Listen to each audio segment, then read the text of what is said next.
It's August 3rd, 2020. It is Monday. Thank you guys so much for watching. Let's get the show started.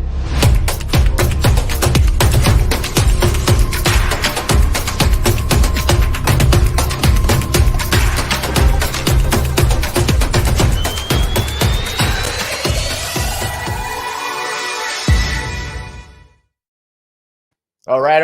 Hey, everybody. Glenn Hausman here. I hope you're doing well today as we get another exciting week launched. All right. So you're probably saying to yourself, Glenn, why does the show feel a little bit different? Why does it seem a little bit calmer? Well, I got to tell you, Anthony is unable to make today's show, but somehow we are going to get by because we've got a great guest today.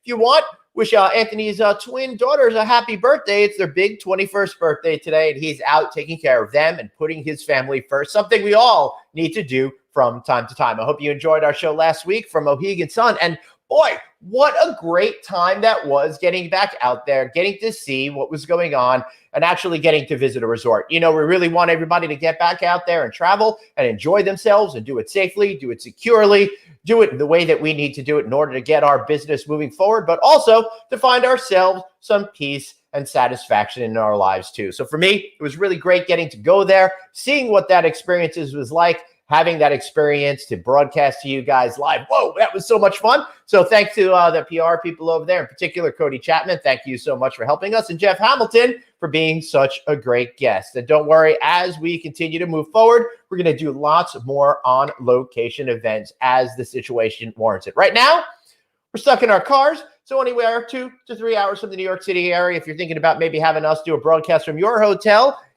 drop us a line. Let us talk about it. So today we're going to get right into it. We're going to talk to the incredible hotelier, Larry Broughton. He happens to be one of my industry favorites, and I'm not just saying that because he's backstage listening to what I have to say. He is actually one of my favorite people out there. Let's bring him in and get this show started.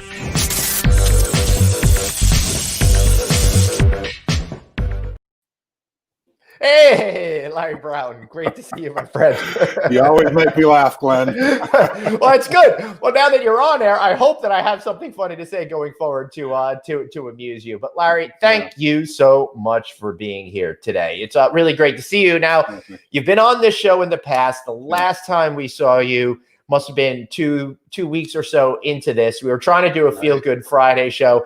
Not a whole lot to feel good about then. I want to get into what your journey has been like over these past 4 months. But first, Larry, let's orient people. As you guys know, Larry's an incredible entrepreneur. He's also a great public speaker and has an incredible military background. But Larry, before we get into all of that kind of stuff, tell us a little bit about Broughton Hotels and what your situation is today at the beginning of August 2020. Yeah, well, first of all, it is a shock that we're in August already, right? Right?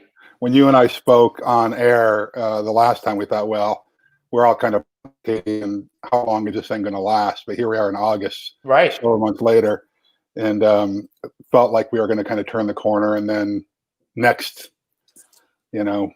earth-shattering Armageddon kind of moment hits, right? So Broughton Hotels, we're kind of known for being boutique hotel operators. We have done some branded stuff from time to time. We've got a Best Western in the portfolio, but what we really focus on are independent boutique hotels. Right. So we're in California. We do have 4 in Chicago. Those 4 never closed in Chicago. Right. We've kept all 4 of them open during this entire pandemic, I think is what people are calling it right now. What the hell do you call this darn thing? Hold on 1 second. I got to interrupt you, Christine. This is not my home. It's somebody's home. It is a beautiful home. Not my home. Sorry, I didn't mean to cut you off. No, I got to get this thing fixed so people stop thinking I've got this great lifestyle. Hey, producer Jeff, let's put up something more accurate. Maybe like a ramshackle broken tent by the side of a highway. Yeah, because the last thing you need is a horde of rioters outside your front door. That's true. I'm also trying to get some sponsors going on here, Larry, because we all got to pay the bills, and right now it's looking like I'm a little too plush. So sorry to derail you, my friend. No, it's not derailing at all. So anyway, we do mostly boutique hotels, but we do some branded stuff. You ask, kind of, what are we doing now? Well, like a lot of people, we are pivoting a bit. You and I know some great human beings, great hoteliers whose companies are no longer around. They've been absorbed by other Right. larger companies, in some cases, bottom feeding vulture type companies. Mhm. Um, Others have simply just withered away, and led by great people. We're still here. We're still fighting the battle. And we have been pretty actively, you know this, we've been Yeah. putting together a fund for quite a while. That has been stalled because there aren't a lot of folks who have tons of confidence in investing in the US right Right. now. Let's be really honest about that. And getting traditional debt right now is pretty challenging too, because how the heck do you even do an appraisal on a hotel? And Right. so what we've been working on is working with some high net worth individuals and family offices to actually do some cash purchases. And so we've got 2 hotels that we've got offers in on at this point, and we're in the kind of second round of counter offers right now. So my sense is we'll be going into acquisition mode, but trying to make some really smart buys. You know, in the old days, we'd look at all these multiple demand generators, right? That included corporate business, like and convention business. Does anybody really know when that business is going to come back, right? So Right. You don't. we're looking exactly. So we're looking. We have to be much more disciplined than we ever have, I think. Yeah. But we have seen some leisure business come back, and we can talk about that if you Yeah, want. we But will. that's generally who we are. All right. So a lot to unpack there. Yeah. So I know a lot of you folks out there, you know, that you're maybe line level employees, or you're just at the property level and don't understand all of these nuances that are going on here with what Larry just said. I highly encourage everybody to go back to the show we did last week with Michael Schindler Yeah. that gets really into valuation, the Right. CMBS problem, and all of those types of things that'll Right. help educate you as to some of the questions I'm about to ask Larry right now. So, Okay. Larry, when you're thinking about valuations, you're thinking about properties being sold to some of these high net worth individuals. How do you even come up with a framework for a price that's appropriate at this time, given period of time? Risk tolerance is all that it comes down to. You know, we try to put, okay, here's what a cap rate was, you know, pre-pandemic. Right. And what the hell does that mean right now? You know, in the old days, we would look at a price per key or a price per door. We're using that as a bit of a guidance right now. But we're taking it property by property, market by market, like we all should be doing anyway, and getting much more intentional about what are the real risk, because we've all been so seduced by deals in the past that we've sugarcoated some of the real risk, Right. that some of these deals might inherently until February-ish of this year. Yeah. You have a tendency, and I've seen this happen in cycle after cycle, Larry, people assume that it's always going to continue in the same pattern. The good times are never going to end, and conversely, when there are bad times, they feel things are never going to end. So that kind of whacks out the valuation, right? So right. 7 months ago, I remember having a conversation with our CFO and saying, okay, because he and I have been talking for 2.5, 3 years. Right. A recession's going to come. A recession's coming. We know that it's coming. And I even remember saying to him, it's probably January. I said, yeah, but there's no way it's going to be as bad as the last one. We may be out of a recession before we even know that we went into it. And look how wrong I was. This is why, you've heard me do public speeches before, and I usually say jokingly, everything I'm about to tell you may be wrong. Right? Good thing you put that in there, right? And it's always like you're at these panels, and everyone's like, everything's going to be amazing, amazing, amazing, with the exception of Black Swan event. And they always just kind of throw that in there as a just in case. But you know, Larry, so back to that whole idea of what do you think in terms of when it comes to pricing? You mentioned tolerance for risk, right? So what does that mean practically when you're saying, is it like, will you get 100% of what you wanted in February? Will you get 80%? Will you get 60%? What is that risk tolerance out there today? And I know that's changing all the time. I can't give a broad brush stroke. I could tell you this, though. We're not doing any deals unless our partners are willing to be in this with us long term. Like, this is a long-term hold. In fact, we're saying, like, the two that we're looking at, we're talking like these two could be multi-generational holds for us. Are we willing to do that? Because that way we can indeed write it out. there are deals out there. In fact, I turned 2 of them down in the last 2 weeks where people are, we can get into this thing and we can flip it in 3 years. Like I'm not your guy. I am not your person for that. I am not going to put ourselves through this or your money through it because we just don't know what's going to happen. Right. So much is hinging on this election coming up. I think as far as the general attitude towards the economy, that I don't want to risk anybody's money that much. I mean, I want to grow. Of course I do. You know me. I love growth, but I'm not that much of a deal junkie. So I would say that those hotels that were built in corporate parks that were heavy corporate, we're just passing. We're not even looking at them. And I don't know how you value that. But if it's markets like, I don't know, coastal markets generally, where that people are going to go to, because my sense is there's not going to be a lot of overseas travel, Americans flying elsewhere for the next at least 18 months, right? I think there'll be a few people doing it, but I think they're going to be going to markets like, let me say that I think that people are going to be staying away from Portland. I think they're going to be staying away from San Francisco because of the unrest that's going there. But I think San Diego, I think people Hey, good news, Seattle. Everyone's forgotten about what a mess it was for you 3 weeks ago. Exactly. Yeah. So some of the coastal markets we're looking at that have some leisure business, and my sense is that some of these small, not convention markets, but conference markets, I think it's a possibility. I think that we've seen the booking window on those things. People are talking about those are going to shorten. I mean, and crying out loud, in the old days, 6 months ago, 8 months ago, conventions had to book 18 months, 2 years out, right? Because they couldn't get the convention business. I think we're going to see that window really shorten, just like right now across our portfolio. I think our booking window is well under 36 hours at this point. Whew. Yeah. So it's hard to do staffing or anything else right now. So hard to do anything. How do you even price a hotel? Exactly. If I can't even predict what my labor costs are going to be because I don't know what the booking. I mean, I don't know what my revenue is going to be. How do you value a hotel that far out? Remember in the old days, people would want a 10-year pro forma, and then it got shrunk down to a 5-year pro forma, and now people are asking for 3-year pro formas. Really? We'll do it. Now they're just hoping they get some form of business. Exactly.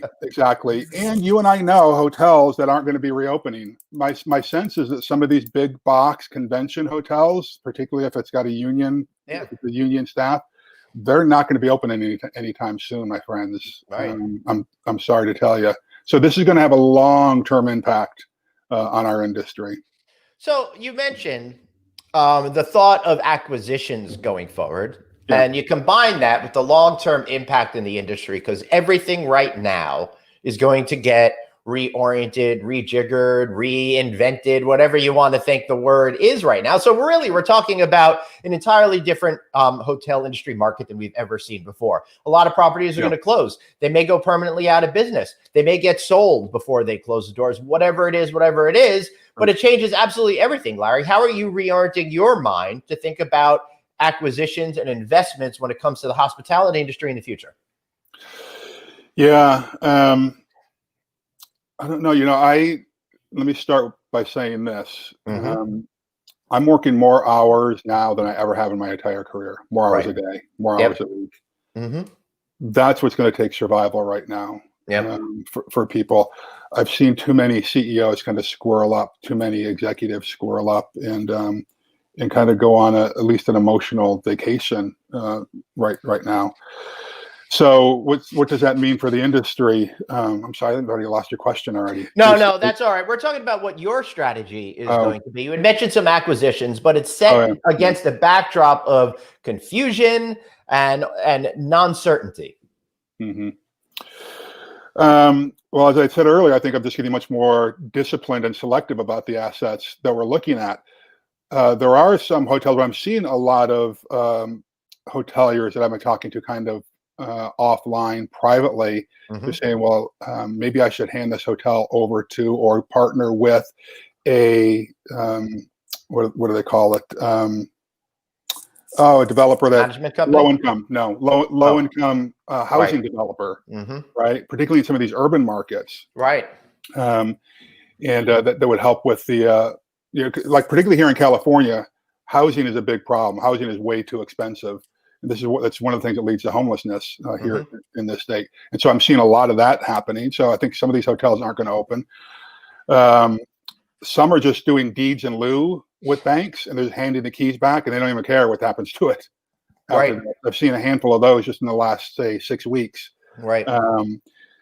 And so for those people who have an appetite, I think there are some deals that can be had right now. But I just think all those traditional modes of putting values on hotels, Glenn, they're just out the window. It's really kind of a gut instinct at this point. Like, do you think? What do you think? You think it's going to come back in this market? And there's nothing wrong with gut instincts, because as we learned in Malcolm Gladwell's Blink, really gut instinct is all about your decades and decades and decades of experiences all manifesting themselves in a single moment. And it's really incumbent upon all of us to really recognize what the gut is actually telling us, Larry, when it comes to issues like this, right? It's not just a feeling, it's a reality based on your history. Exactly. Well, that's the key. Who you're surrounding yourself with, right? If I'm going to go to somebody who's got a year in the hotel industry, I'm asking them, what do you think about the valuation of this, or where do you think it's going? I'm going to have to balance that out with somebody who's got decades of experience. And then I go to a bunch of people. My fear is this, you and I talked about this on the last show that I was on. Too many of us have historically kept our ideas to ourselves when we felt overwhelmed and we didn't know what to do. We internalized it instead of going out to our industry associates that are out there. Really kind of having conversations. What do you think's happening?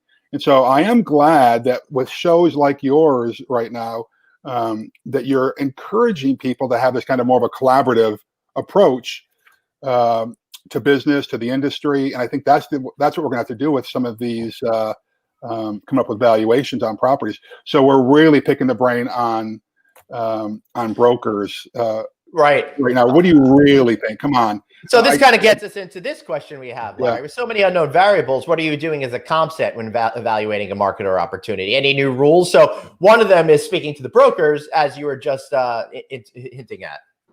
Yeah. So we have not changed the comp set for any of them yet. But what we are doing, we're doing much more well, let me back up. We have a hotel in our portfolio that's in an urban market that's probably for the last 3 months has done well over 200% RGI, RevPAR index. And all the hotels are open that are in the comp set. And prior to this, though, we always were right around 100, 110% RGI. Last month, it was 253%. Holy smokes. Right. And I was having this conversation with our managers and revenue optimization team is like, we've set a new standard for ourselves. Now we have to be comparing ourselves to everybody else. I mean, not to everybody else, to ourselves. Right. And so either we can change the comp set or be comparing ourselves to ourselves. What's our past performance been? I don't know how. Was that Robert that asked that question? I don't know how we. I'm sorry? Steve. I'm not sure how we are going to change our comp sets in the long run. I still think it's a little bit early on this, because a lot of these properties that were like 4+ star products that had ADRs before this of $300 are now down in the $125, $140 range. And if I had a 3-star product that our rates used to be $150, I can't drop my rates down to $79 at some of these hotels in California and make any money. So I'm not sure what the long-term shakeup is on it. This is where I do think that, sorry, branded people. And by the way, we have a portfolio of branded hotels we're looking at. So, I mean, I've got to be cognizant of this as well. But I do think it's where boutique hotels have a bit of a competitive advantage over their branded counterparts, is because there's more likely that we're going to make this emotional connection with a guest. That's what I used to say, and I do still think it's true. However, where I do think that the brands have done a really good job so far, for the most part, is rolling out these new cleaning standards and sanitation standards. Now, that's one thing, they're rolling them out. Are the individual properties actually implementing them? That's a different story, right? That's a completely different story. But there is a perception from a client and a guest perspective that they're going to be more sanitized, they're going to be cleaner, that kind of thing. So there's corporate standards to it, right? So I think they've done a good job there. But it always comes down to the leadership team at the property level. Are they able to execute? So as far as the comp set goes, I don't know what the long-term shakeup is going to be. We just have to see where rates kind of end up. But currently, no, Steve, we've not changed our comp sets, but we are comparing ourselves to our own performance. I feel really blessed that the last couple of months, we've not had a hotel in the portfolio that's not done at least 100% RevPAR index.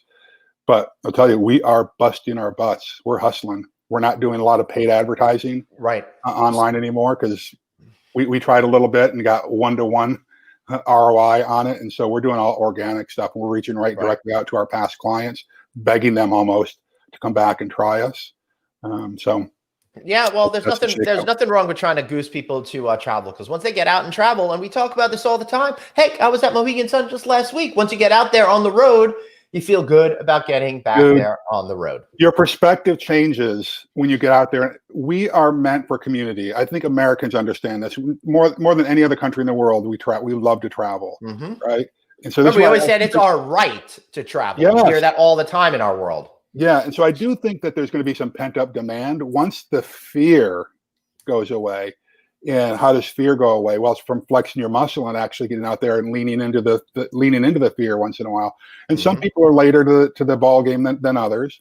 I've been traveling whenever I can. I was in Chicago 3 weeks ago or whatever it was before they banned Californians from traveling there. I'm driving up and down the coast to our other hotels all the time.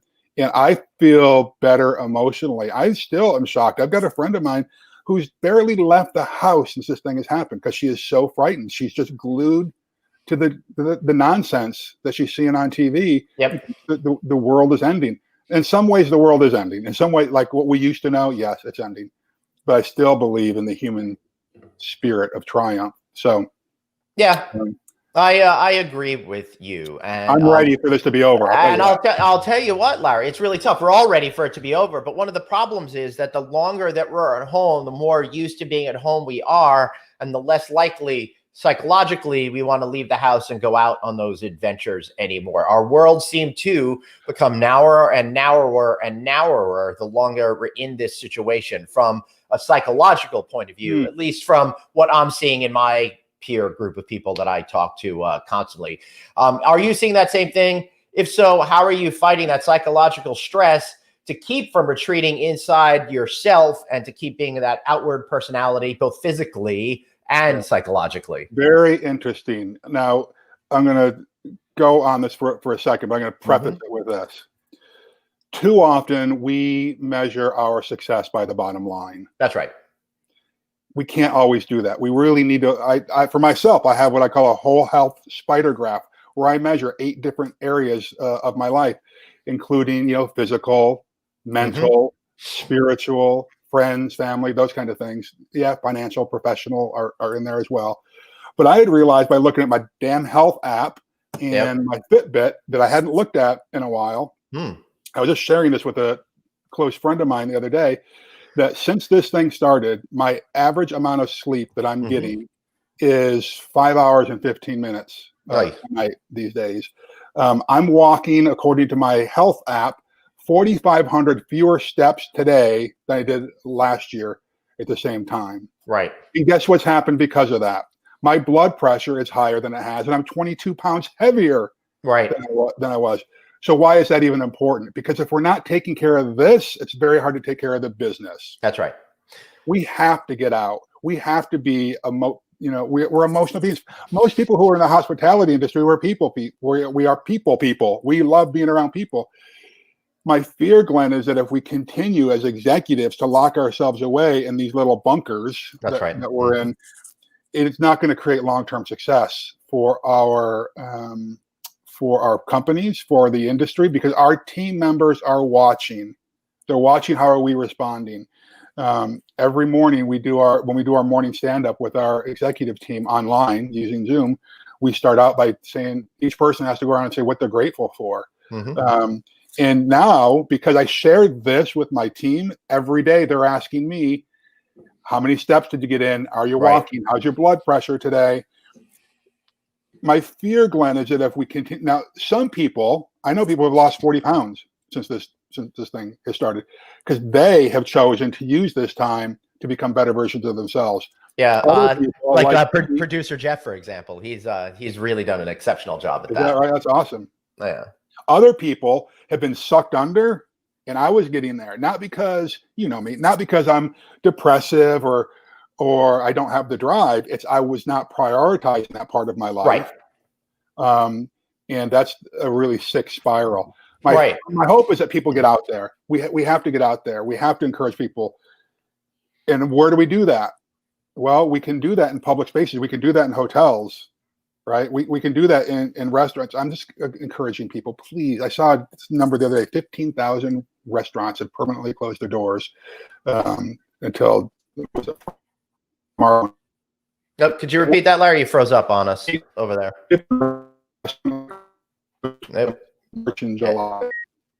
Not getting you at all now. Now you're frozen. I'm going to remove you and put you back in the room. Stay tuned, people. Boop. And let's get him back in. How about that? Am I back? You're back now. Please, you're a little bit, but that's okay. We can hear you. Okay. What I was saying is that I want people to get out there, because I've heard that I saw a stat, 15,000 restaurants have closed their doors in recent months. Yep. Because mostly out of fear. There are some restaurants that's in the hospitality industry that are still serving people. It's a big to-go order. Mm-hmm. People are changing the way they're doing business. But there are some people, like my friend that I told you about, who's barely left the house since March. Don't be that person, please.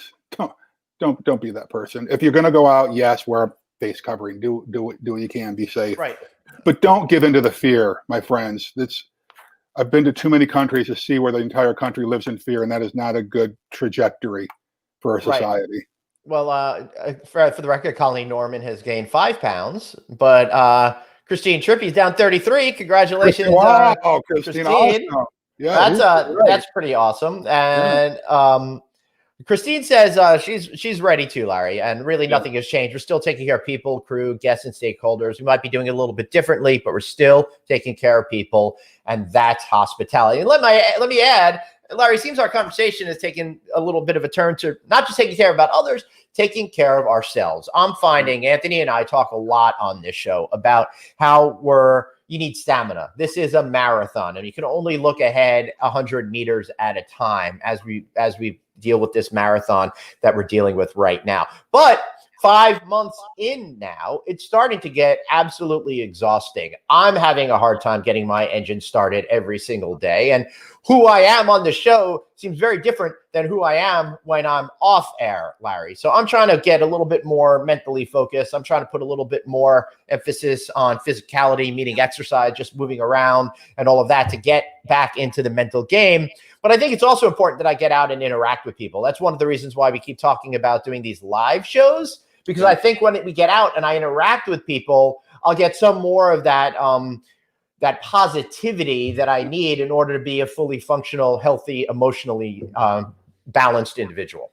Yeah, and you'll pick up on their energy and you'll give energy That's right. out. It's really a symbiotic relationship. I hate using that word, but you're right. But it is. I do think that it gets, and we have to do that. Humans were built for community. This is why the hospitality industry is such an important element to the recovery of the United States, I believe.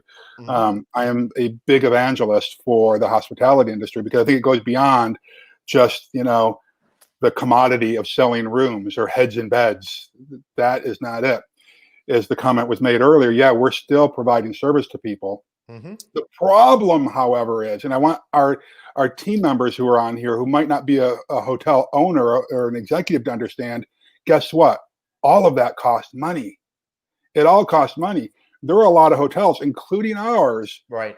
Even though we're open, and like I mentioned, you have a hotel that's doing 150% RevPAR index, you're beating the comp set, they're all still losing money.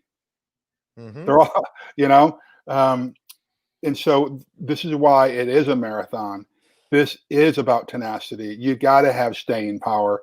And there's so much going on behind the scenes with some of these hotel owners. Not only are we and hotel operators, not only are we providing services to our team members and to our guests, at the same time, we have a full-time job of renegotiating loans and negotiating with vendors and banks and all that kind of stuff. And so we're all doing more than ever, more with less. Which adds up to 5 hours and 15 minutes of sleep a night for you. Because those are the things that we're not even talking about. We spend a lot of time in the hospitality industry saying, oh, woe is me, we only have 30% or so guests, and we focus on that aspect of it. But we don't necessarily talk enough about what each of the individual owners are thinking about, especially these individuals that have put a lot of money into the hotel business over the last 10 years. This could be their whole future that's at stake, their financial nest egg, maybe for the next generation of their family or something like that. And that's pretty serious for you, and a real responsibility to not just take care of your employees and your guests, but the ones who are making it possible for you to operate a management company to begin with. So, Larry, what are some of the things that they're dealing with right now that either you can help them with, or you guys have all been like, wow, the universe is just conspiring against us, there's no path out of this? Yeah, I'm so glad you asked that question. I don't know anyone right now who's feeling like the whole, the universe is conspiring against them, or it's that, because everyone's in the same storm. That's right. We always joke around on here that things are so bad for everybody, it's almost hard to take the woe is me approach, because you can't really feel bad for yourself when everyone is equally screwed or more so. Yeah. However, there are some people that are doing the right things, and other people are letting the business and the woes of the industry happen to them. How are we going to turn this thing around? Right. Because you're right. We're all in it. We're all getting the snot kicked out of us. But how, who's putting their hands up and who's going on the offense, right? But your question was about what happens to these people who may have put their life savings into a hotel. What does that mean? I'd mentioned earlier, there are some people that are taking the bottom feeding vulture approach, and that they are just kicking people when they're down, and they're waiting for that person that they're right on they're going to lose it all. Listen, I know people. I've got access to looking at debt for some of these properties. I know how much they've got into the properties. Right. Some of these people are totally over leveraged. I know the backstory on some of these, and it's absolutely heartbreaking. I would rather be the white knight who comes in and helps people rather than the person who kicks them when they're down. We're going to lose opportunities because of that approach, and I'm okay with that. Right. There are other people who can go out and kick people when they're down and absolutely take advantage of them. I'm not going to be the person, though, who's going to take someone's last dime and just twist the knife. I can't even go there because I'll get too pissed off about it. No, that really says who you are as a human being. And we're at a moment in history where there are things that are much more important than trying to make a quick buck. I think we're talking about. I'm not worried about what people's perception of God is and what God may or may not think of me. I'm worried about how I could sleep at night and how I could live with myself. And taking advantage of somebody when they've been kicked down by a global crisis is not how I want to live my life. Right. There's a family portfolio, and I think you might actually know this family, Glenn. So I won't go too deep into it. They have a family portfolio of hotels. It is on the edge. Every one of their loans they're in material default on right now. Sadly, they grew, during the run up to what has happened. And so, what does that mean? Well, it means that they've either overpaid or overspent on the build out on them, and probably both in a lot of circumstances for people. Yeah, that's right. And so I know that they basically robbed Peter to pay Paul, but they were building this, and he's a wonderful man who's the patriarch of this family, was building this thing, and that's all he talked about. I'm building this for my kids. I'm building this for my kids, and he's about to lose it all.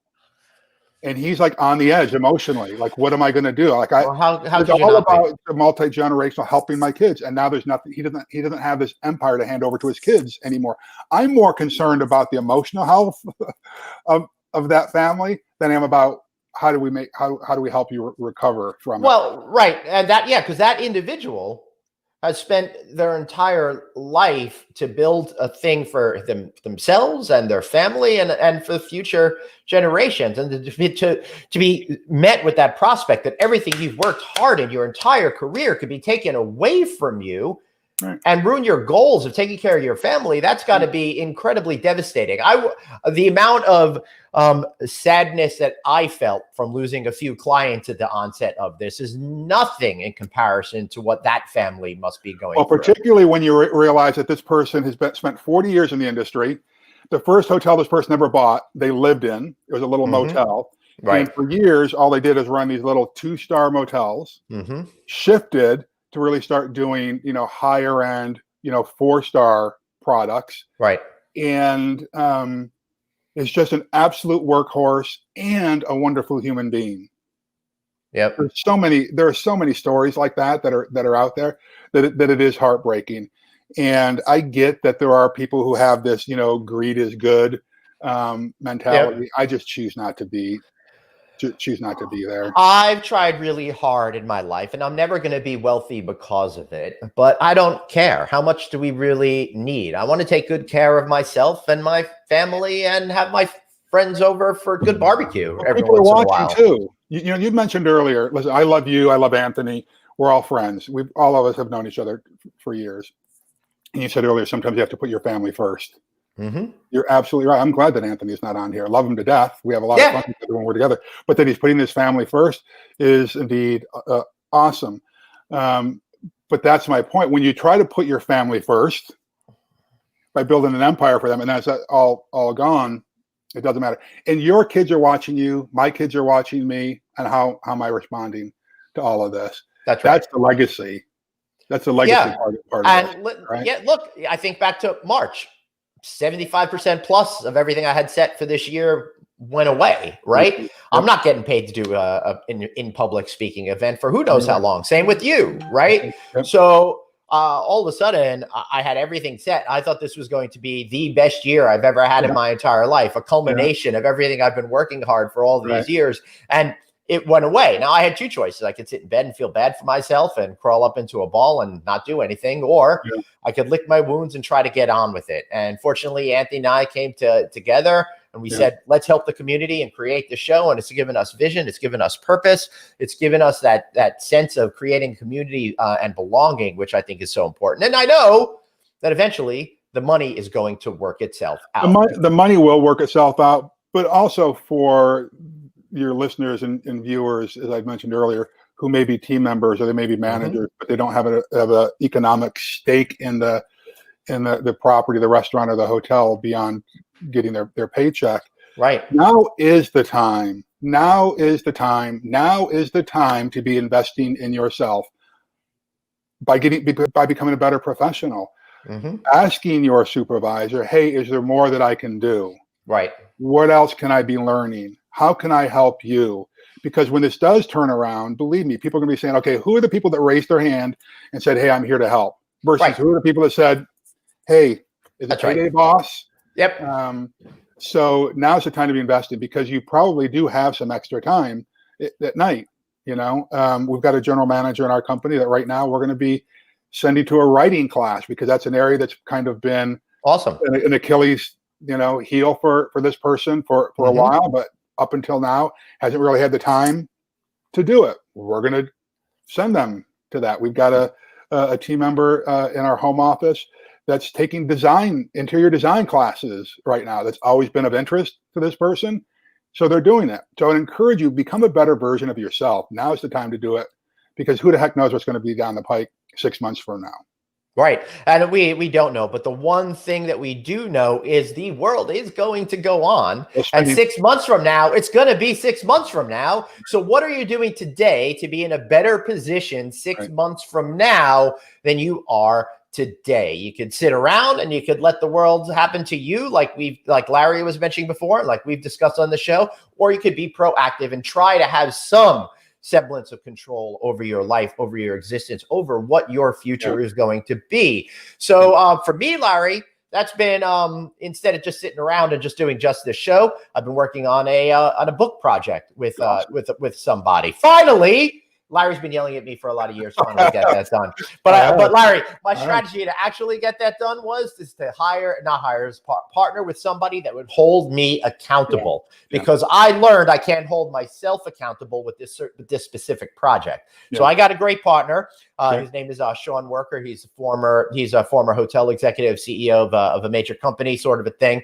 And hopefully that'll get released over the next couple of months. We're going to self-publish it and move from there. It's going to be a monograph and a series of videos and interviews and podcasts as well. So that's one of the things that I've been working on. So listeners, what are you doing? What else are you focused on? I don't talk about that book every day because it's not done, but it is something that I'm working on. And hopefully one day I'll be able to say that I'm proud of it. But I'm putting in the hard work now and over the last 4 months, because I know that 6 months from now is going to be 6 months from now. And I want to be proud of myself and say, hey, I've managed to accomplish something during this weird time. I'm doing the same thing. I'm writing a book right now, and it's a book on parables and storytelling. You've heard me say this before, Glenn, that I believe that transformational leaders are master storytellers. For thousands of years, that's how we have helped people become better versions of themselves, is through storytelling. And so it's some of them are my stories and my parables, and others are very famous parables with morals to them. And my hope is that leaders and entrepreneurs and managers, or people who just want to become better versions of themselves, will pick this thing up, because you can weave those little parables into your day-to-day life on how to become a better person, or how to help your team members become a better person. But like you, I just can't sit still and be stagnant and accept that I'm the same person today as I was a year ago. To me, that's the closest thing to hell that I can think of, or death that I can think of. But every day, I think that when people strive to become 1% better today than they were yesterday, that's when real change happens. It's just those small things done consistently, not the big transformational things, but just small things done consistently. And so that you're working on this book a little bit every day. I'm working on my book, new book, a little bit each day. But you're right. I think we all ought to be doing that, whether it's getting out of bed and doing 5 push-ups in the morning. Don't get out and do 500 push-ups. Do 5. Right. I'm finding the only way to get things done is to break it down into bite-sized little pieces, things that don't seem overwhelming, things that seem very simple. You string a few thousand of those little things together, you've accomplished something huge. There's a saying that says there's only one way to eat an elephant.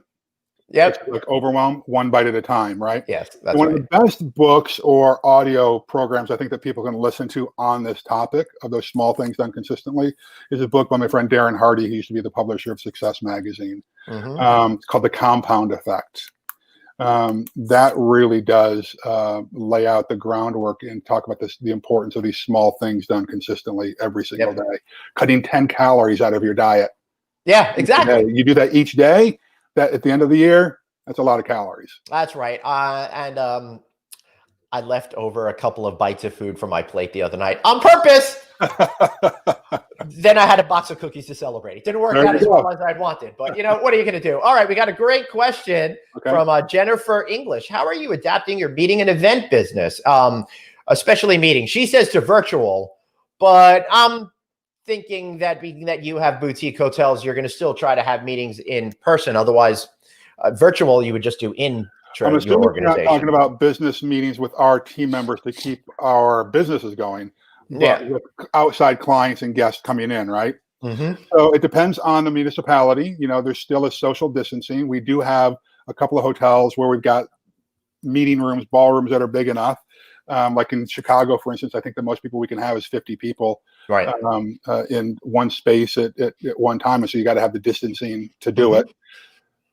We don't have problems selling that or getting out there. And I shouldn't say that, doing sales on that or trying to get the word out. I don't think businesses are willing to do it yet. People aren't willing to take the risk of getting their team members infected. Right.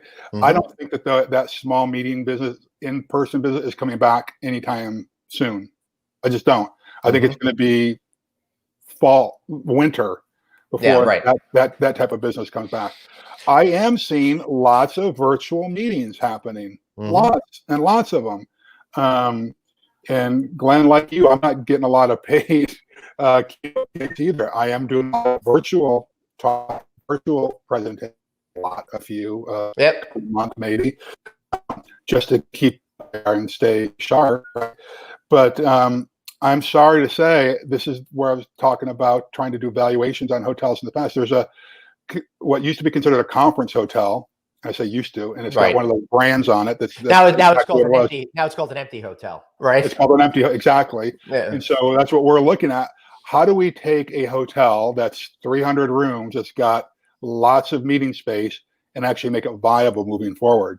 Well, I think we take the brand off of it that's known to be a meeting A hotel. meetings focused brand, right? Right. Put some sex appeal on it, and actually turn each of those rooms into these socially distanced. Like, there are a lot of people who'd love to have parties, get Right. their friends together in a room, or their family together in a room, but they can't do it at their house. They can't do it. But we do that. We could do that at this hotel, right? But as far as just like regular 3-day conferences happening at hotels, I'm sorry, my friend, I don't see that type of business coming back soon. Yeah. No. I know. Do you think I'm wrong, Glenn, on that? I don't think you're wrong. I hope you're wrong. Yeah. I do right. Too. Yeah. I hope all this negative stuff I'm talking about is wrong. Right. I want to live in reality, though. Reality is our friend. Right. This is what I was saying earlier. We get so used to talking ourselves out of the risk side that then when the piano does fall on our head, well, I didn't know if I stood under this piano, that was going to fall on me. Yeah, that's right. We have to live in reality. We can plan for the worst, hope for the best, work towards the best, right? Yeah. But here's the thing. I'm out there talking, and our team is out there talking to businesses and corporations, and they're just not doing meetings.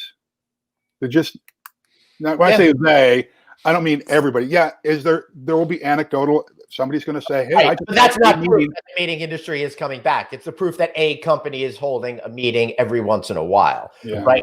But the meetings business has become such a massive thing in the United States over the last 10 years that there's no way that it's going to be able to come back in the immediate term to what it was. It's just simply not feasible or practical, especially with some of these massive meetings there. Now, Jennifer also says, even post-COVID, I think we're really talking 18 to 24 months. You can't really predict much farther ahead than that. You can't even predict into the fall, honestly. No, I think that we're calling it COVID or the pandemic. Let's be real. A lot of the stuff that's happening right now that is contributed to the uncertainty and the hysteria is not COVID. Let's be realistic. There are riots that are happening in some of our streets that have nothing to do with COVID. Okay. That is Portland. A lot of stuff that's happening in Portland right now that used to be a huge destination city has zero to do with COVID right now. Right. You know, any company right now says, "Hey, let's take this year's annual event to Portland." Right. And New York City. Anybody?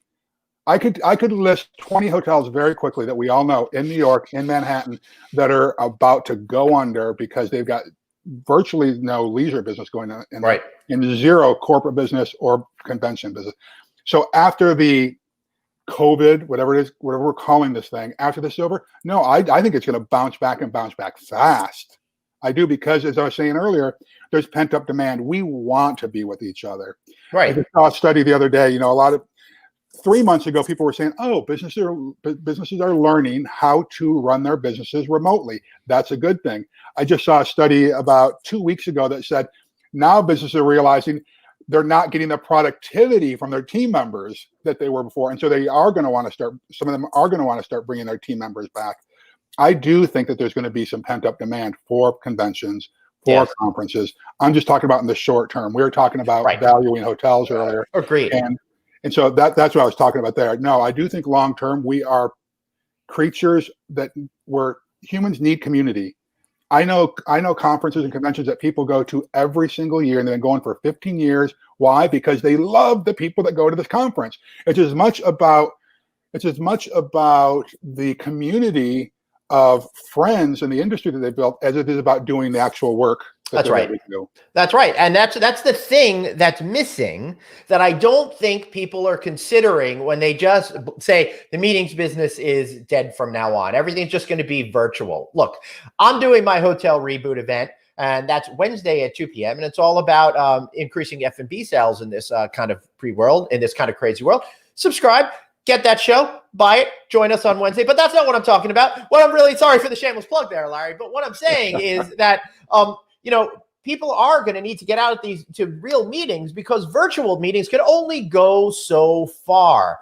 They have that educational component that they might be able to communicate to people. But I got to be honest with you, Larry, and I bet you're the same way. When was the last time you went out to a breakout session at any of these conventions that you weren't a panelist on stage at that event? It's got to be very rare. The real reason why guys like you and me go to these things, or what you said, community is number one, but also to see what types of opportunities are there and the networking that can be done and must be done in person at cocktail parties. I don't care what anybody says. I'm not going to form a great relationship with anyone that has any emotional depth to it by meeting them virtually online. If you and I were meeting for the first time, we wouldn't have a special connection. We might know each other after this, right?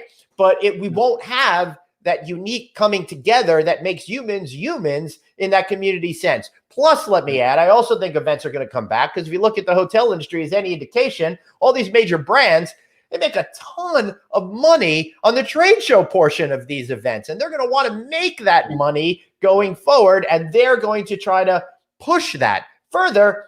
All the suppliers out there, they love the trade show twos, because they do a lot of sales at them, particularly the branded events and the HOA conference. Yeah, it's all about these relationships. I think you're absolutely right. People do, for those salespeople that are on this call, this is What's that? For the salespeople that are on this, here's what they need to remember. People do business with those that they know, like, and trust. I say know, love, that's right, trust. It's very hard to build a like factor, love factor, trust factor virtually. You do that with the face-to-face contact, right? Too often, I see this way too often in sales environment, people start to pitch before they build a relationship. Yeah, this is why, again, I think that these conferences, conventions, trade shows are very important, because it gives you an opportunity to build the relationship with somebody before you pitch them. We see this on LinkedIn all the time, don't you? Oh, yeah. You get a LinkedIn. I was just thinking that. And all of a sudden, they're pitching you, right? If somebody does that, they get blocked. They do. Like, and let me tell you, not pitch me before you ask me to go to bed. All right. Seriously, dude. And the pitching, it's obvious that they put zero effort into figuring out who you are or how you, as the person pitching, could help the person. And I do the best that I can. Some days I'm not so good at it, to not reply back in a snotty way. Snarky. Yeah, snarky. That would be the word for it, because I do say, I'll sometimes ask a question like, I'm just a caveman, I don't understand, from that kind of point of view. I like that. Yeah. To like get them to understand that they've done zero research. I hate when they say, I'd like to learn more about what you do. Damn, it's right. We have a profile. It's right there, what I do. Use that to your advantage. All that these people are doing is making contact with me, ensuring I will never do anything with them again. Yeah. It's so frustrating. So don't do that if you're a salesperson, please. That's right. Don't do it. Build a relationship. And so I do think, yes, I think conferences, conventions will come back. Small meetings will come back. I don't know when, but I would lay dollars to donuts that it's not going to be in the next 6 months. Yeah, I agree. I was saying up until Texas and Arizona and Florida started to get out of control, I was saying that Labor Day was going to be the natural reset for society to meetings and events, and in the fall we were going to get going again. That changed everything. And once the dominoes started falling and AHOA canceled their in-person event in favor of a virtual event, which, by the way, we're going to be featuring people every single day during their event, August 11th, 12th, and 13th, all focused on AHOA right here on the live show. I was really hoping that we would be able to get back to it. That is not going to happen now, I don't think, until next year. I'm thinking all the events in the fall are going to be canceled. I'm fortunate enough. I've been hired by 2 major hotel companies to do hosting during their annual events this fall. But it's not looking good in the short term. And, I went to Vegas, and I thought it was great while we were there. but they're really not getting the demand there, for example, because there's zero meetings. They had zero people attending meetings in May. And I don't see that going up. And I don't see a lot of people flying into there, for example, for the near term either. No. For those folks that are, Jennifer, who was asking about the conference and meeting, if I were you, I'd be going after drive market stuff as much as possible. We're going to see that come back before we see anything. People are going to be willing to drive before they're willing to get into that flying tin can. Yeah, for sure. All right, before we wrap up here today, how is your occupancy doing? You said you've been able to hold your rates and stuff like that. Are you able to get enough people in? No, we're not holding rates. No. Let's see here. They range from we had a hotel that did 65% occupancy in wow. July. Yeah, in Santa Barbara. And but they're all probably off so far 70% lower than they were a year ago, our revenues. But again, it's a case-by-case basis. One of the properties in Chicago is doing, like I said, doing really well.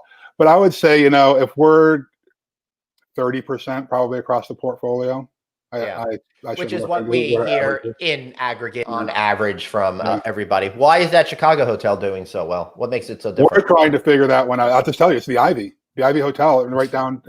We have a sky terrace there. Well, because I think part of it has to do with it's a solid 4-star, really sexy hotel. Mm-hmm. And when all of this started happening, we, like a lot of places, we are trying to buy occupancy. We dropped our rates. Yeah. Right. And we learned our lessons, though. Right. You weren't going to create demand when there was zero to be had. But we couldn't close it either, because we'd be in default from our loans. And so we tried to buy occupancy basically by lowering rates. Right. Then we got kind of this seedy crowd in there. And so we had to weed them out. And we found that, just dropping the rate by $5, raising the rate by $5 they weren't going to pay that. There was kind of this emotional point where they wanted more money.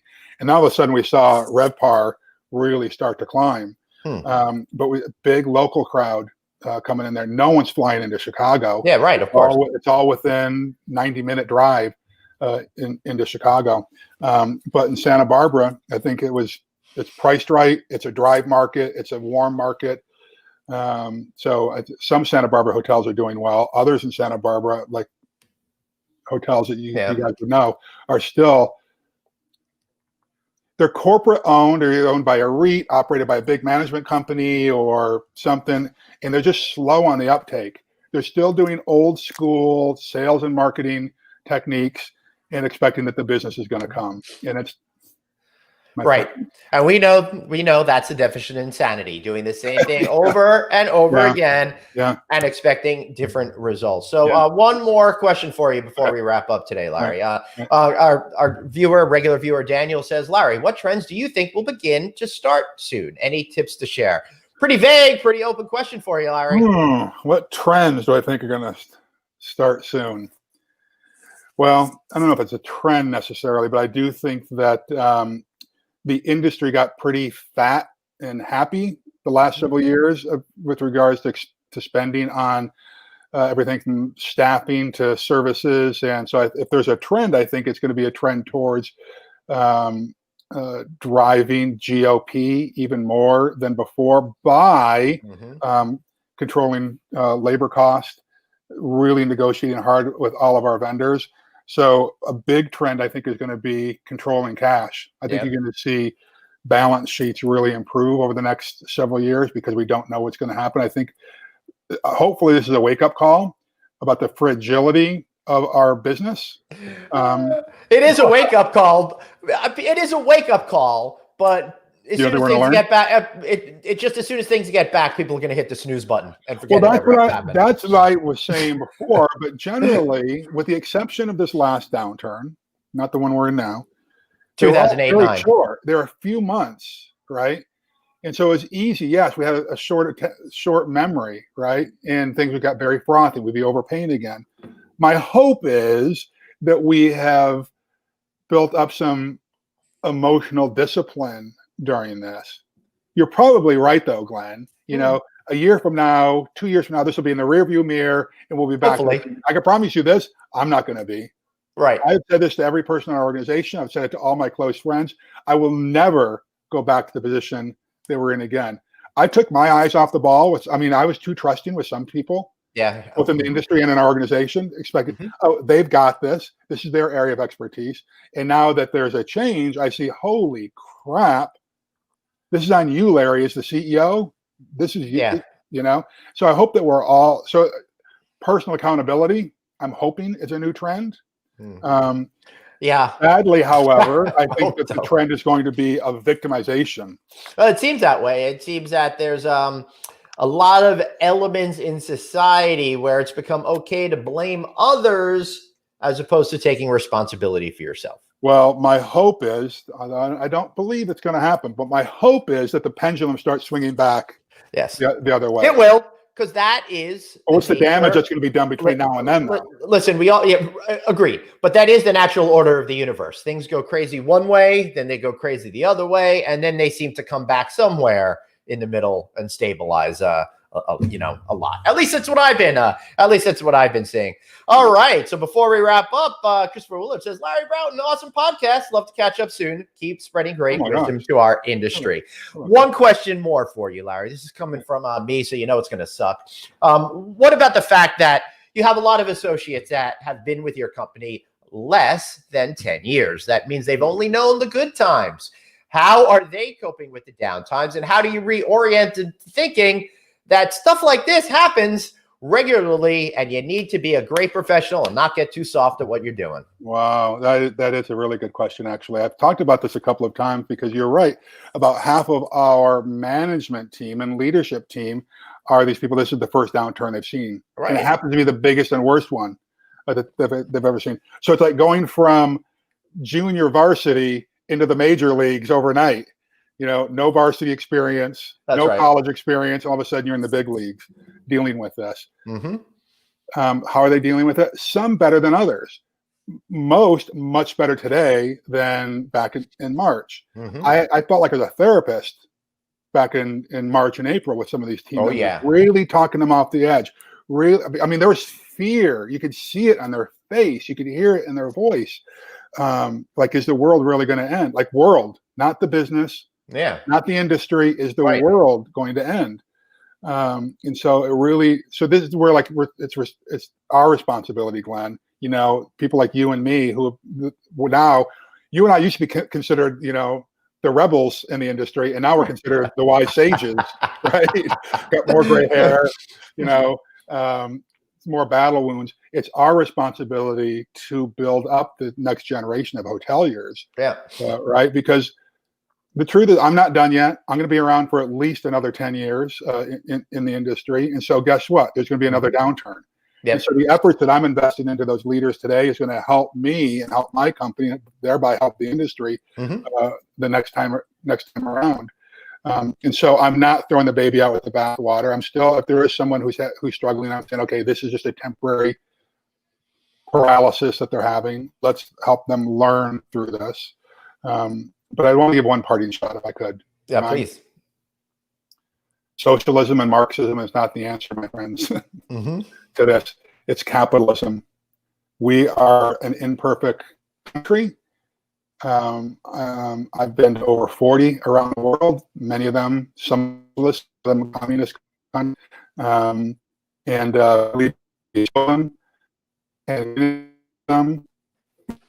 Larry, you're breaking up on me again, Larry. I want to hear your words of wisdom, but you've now completely frozen.